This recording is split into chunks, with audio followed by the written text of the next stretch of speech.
খুব সুন্দর একটি রেসিপি করে আপনাদের সাথে আজকে দেখাবো। সো হ্যালো, আসসালামু আলাইকুম, কেমন আছেন সবাই? আজকের রেসিপিটি হচ্ছে শুটকি বোনা করে দেখাচ্ছি। প্রথমে শুটকিগুলোকে ধুয়ে ভালো মতো পরিষ্কার করে কেটে নিচ্ছি। তারপর একটা কড়াইতে তেল গরম করে তেলের মধ্যে ধুয়ে রাখা শুটকিগুলো দিয়ে দিচ্ছি। শুটকিগুলো দিয়ে শুধু তেলের মধ্যেই ভালোভাবে 4-5 মিনিটের মতো কষিয়ে নিতে হবে। তারপর 4-5 মিনিট ভালো মতো কষিয়ে নেওয়ার পরে আমরা পরিমাণ মতো পেঁয়াজ এবং কাঁচামরিচ দিয়ে দিব। তো যেহেতু শুটকি ভুনা অবশ্য কাঁঠালের বেশি দিব সাথে, তো পেঁয়াজটা একটু বেশি দিতে হবে। আমি 2 কাপ পেঁয়াজ দিয়েছি আর পরিমাণ মতো কাঁচামরিচ দিয়েছি। যেহেতু শুটকিটা একটু ঝাল ঝাল খেতে সবার কাছে ভালো লাগে, সেহেতু আমরা কয়েকটা কাঁচামরিচ বেশি দিতে পারি। তারপর যেন ওগুলো পুড়ে না যায় একটু পানি দিয়ে দিচ্ছি। তারপর আমরা গুঁড়ো মশলাগুলো দিয়ে দেব।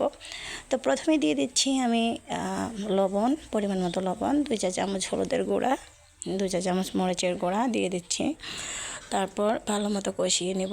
এখন দিয়ে দিচ্ছি 1 চা চামচ রসুন বাটা, 1 চা চামচ পেঁয়াজ বাটা। এখানে কোনো প্রকার আদা বাটা দিব না।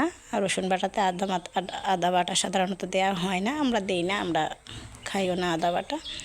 তারপর সবগুলো মশলা দেওয়ার পর গুঁড়া মশলাগুলো দেওয়ার পর একটু ভালো মতো কষিয়ে নিচ্ছি। খুন্তি দিয়ে নেড়ে চেড়ে ভালো মতো শুটকিটাকে কষিয়ে নিচ্ছি।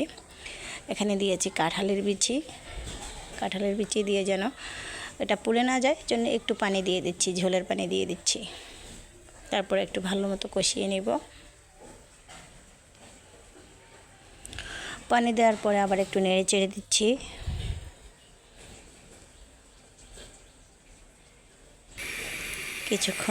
কিছুক্ষণ পর আবার একটু নেড়ে চেড়ে দিব।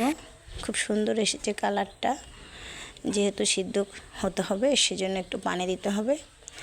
এখন ঢাকনা দিয়ে দিচ্ছি। ঢাকনা খুলে আবার একটু নেড়ে চেড়ে দিচ্ছি। মানে যত কষানো যায় ততই তরকারি খেতে মজা, সেটা যে কোনো তরকারি হোক না কেন। তো এই তো আবার একটু কষিয়ে নিচ্ছি। কালারটা খুব সুন্দর এসেছে। আর মাছ মাংসের চেয়ে শুটকি হলে ভাত মনে হয় পরিমাণে একটু বেশি খাওয়া যায়, তাই না? আমার তো এরকমই মনে হয়।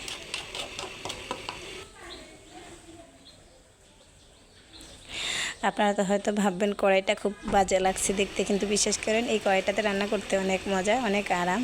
যেহেতু একটু বড়, নাড়তে চাড়তে সুবিধা হয়। আপনারা হয়তো হাসবেন যে আমি এরকম একটা কড়াইতে ফ্রাই প্যান রেখে। তো কেমন হয়েছে জানাবেন।